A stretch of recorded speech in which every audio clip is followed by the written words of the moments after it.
자, 여러분. 오늘은 모든 투자자라면 정말 반드시 귀 기울여 들어야 할 실제 이야기를 하나 해드릴까 합니다.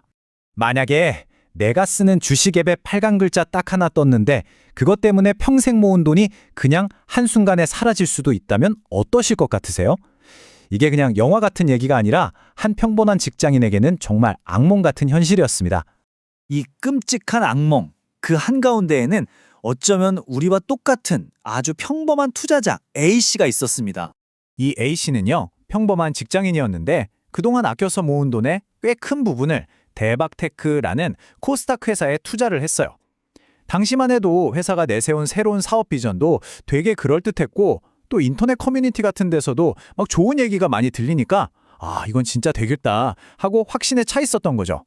그렇게 믿고 있었는데 어느 날 아침 늘 하던 대로 주식 앱을 딱 켰는데 자기 주식 이름 옆에 이게 붙어 있는 거예요. 바로 관이라는 글자예요. 이 붉은색 글자 하나, 이게 뭘 의미하냐면 A씨의 주식이 관리 종목으로 지정됐고 이제 사고 파는 것 자체가 막혔다는 그런 끔찍한 소식이었습니다. 관리 종목이라는 게 뭐냐면요. 쉽게 말해서 거래소가 이 회사 지금 상장 폐지될 위험이 엄청 높으니까 투자자들 조심하세요 하고 공식적으로 경고 딱지를 붙인 거예요. 대박테크 같은 경우에는 회계 법인으로부터 감사 의견 거절을 받은 게 문제였어요.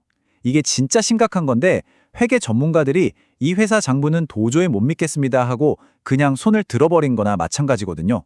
거래가 멈췄다니 투자자 A씨한테는 정말 하늘이 무너지는 소리였겠죠.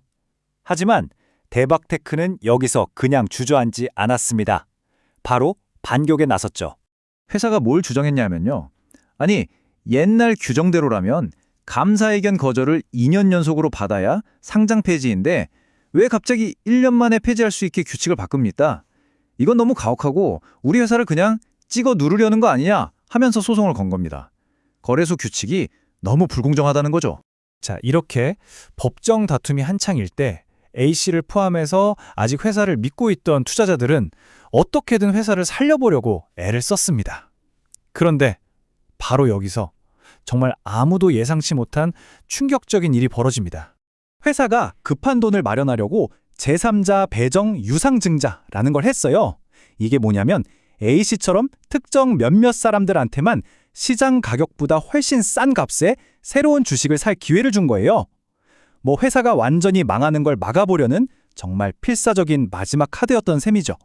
그런데 얼마 뒤에 갑자기 세무서에서 A씨한테 편지가 한 통 날아온 겁니다.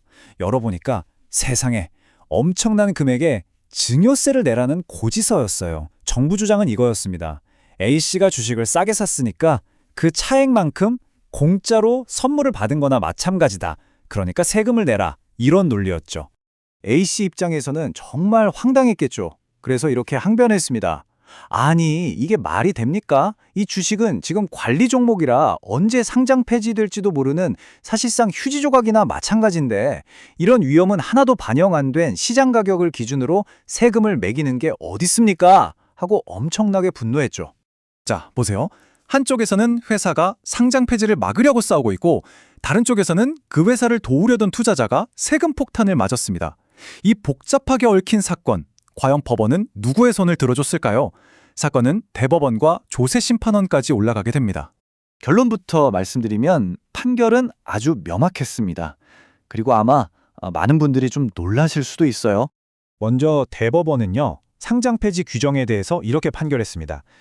거래소가 규정을 더 엄격하게 바꾼 건 부실 기업으로부터 대다수의 선량한 투자자들을 보호하기 위한 합법적이고 꼭 필요한 조치다.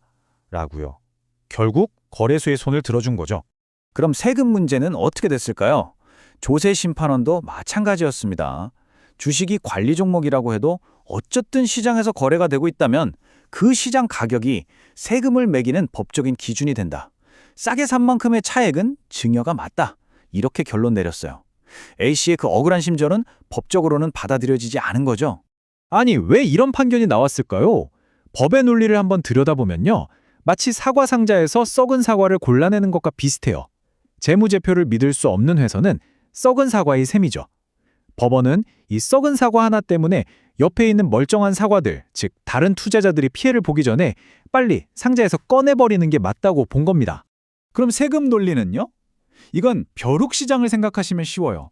아무리 좀 위험해 보이고 낡은 중고 물건이라도 이걸 사겠다는 사람하고 팔겠다는 사람이 있으면 가격이 만들어지잖아요? 법에서는 그렇게 서로 합의해서 만들어진 가격을 세금을 매길 때의 공식적인 시가로 본다는 겁니다. 근데 핵심은 이거예요. A씨의 의도가 아무리 선하고 회사를 돕기 위한 것이었더라도 법적으로는 시장 가격과 실제상 가격의 차이가 증여에 해당한다는 사실. 이게 중요했던 거죠. A씨의 이 뼈아픈 경험, 여기서 그냥 안타깝다 하고 끝나면 안 되겠죠. 이 모든 이야기는 바로 우리 자신을 지키기 위한 아주 중요한 교훈을 담고 있습니다. 지금부터는 어떻게 하면 이런 악몽을 피할 수 있는지 그 방법을 알아보겠습니다. 자, 여러분의 소중한 돈을 지키기 위한 필수 3단계. 첫째, 위험 신호를 미리미리 감지해야 하고요. 둘째, 감사 시즌을 특히 경계해야 합니다.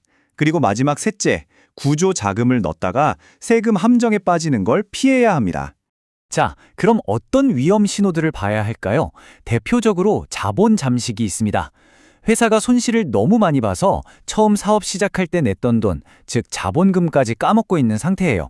특히 자본 잠식률 50%는 정말 위험 신호입니다. 또 거래소가 정해놓은 최소 매출액 기준에 미달하거나 4년 연속으로 영업 손실을 내는 경우도 마찬가지고요. 근데 정말 중요한 건 뭐냐면요. 이런 신호들은 HTS의 딱지가 붙기 훨씬 오래전부터 재무제표를 보면 다 나와 있다는 겁니다. 그리고 매년 3월 이 감사 시즌을 정말 조심하셔야 돼요. 이때 기업들이 1년 농사 지은 결과를 담은 감사 보고서를 내놓는데요.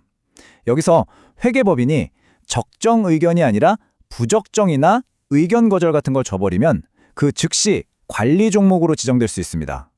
그러니까 내가 투자한 회사가 적정 말고 다른 의견을 받았다? 그럼 정말 바짝 긴장해야 할 때라는 신호입니다. 마지막으로 아까 A씨 사례에서 봤듯이 어렵다고 하는 회사에 제3자 배정 유상증자에 참여하는 건 정말 신중해야 합니다.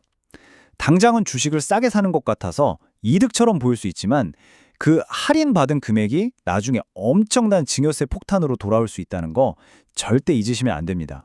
결국 이 모든 이야기의 교훈은 아주 간단합니다. 카더라 통신 같은 뜬 소문에 의존하지 마시고요. 다르, 즉 전자 공시 시스템에 들어가서 공식 재무제표랑 감사보고서를 직접 확인하는 습관을 들이는 게 정말 중요합니다. 이게 바로 투자의 제일 원칙이죠. 돈을 버는 것보다 중요한 건 돈을 잃지 않는 것이라는 것. A씨의 사례가 바로 그걸 보여주고 있습니다. 자, 오늘 한때 유망주로 불렸던 주식이 얼마나 순식간에 위험한 금융함정으로 변할 수 있는지 보셨습니다. 이 이야기를 듣고 나서 한번 스스로에게 물어보셨으면 좋겠습니다. 내 포트폴리오는 과연 내가 생각하는 것만큼 정말 안전한 걸까?